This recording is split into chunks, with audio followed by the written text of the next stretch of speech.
PS news में आपका इस्तकबाल है। मैं हूं आपका दोस्त मोहम्मद जावेद। हम रखिए खबरों पे नज़र, आप रखिए खबरनामे पे नज़र। खुशामदीद नाज़रीन, NPS न्यूज़ में आप सबका खैर मकदम है। देखिए आगे चंद मनाजिर हमारे नुमाइंदे मोहम्मद जावेद की ये रिपोर्ट। हमारे चैनल को लाइक, शेयर एंड सब्सक्राइब कीजिए और इंस्टाग्राम पर फॉलो कीजिए। आज हमारे पुलिस स्टेशन चंद्रायन गुट्टा के अंदर हमारे कमिश्नर सर आनंद सर और south east DCP Rupesh sir ने हमारे भी Chandrayan Gutta police station limits के जितने भी गणेश पंडल के और आने वाला 28 को विसर्जन कार्यक्रम भी है, वो त्यौहार के लिए बंदोबस्त टीम हमको दिया गया है।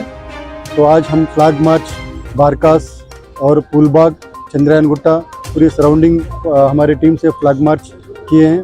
नेशनल फ्लैग के साथ फ्लैग मार्च इसलिए किए हैं कि हमारे जो भी आने वाला त्यौहार है गणेश विसर्जन और मिलादुल नबी, ये दोनों भी रिलीजियस के बीच में भाईचारा कायम रहे और हमारे जो शहर का परंपरा रहा गंगा जमुना तहजीब, वही यही अमन कायम करने के लिए हमारे पुलिस तरफ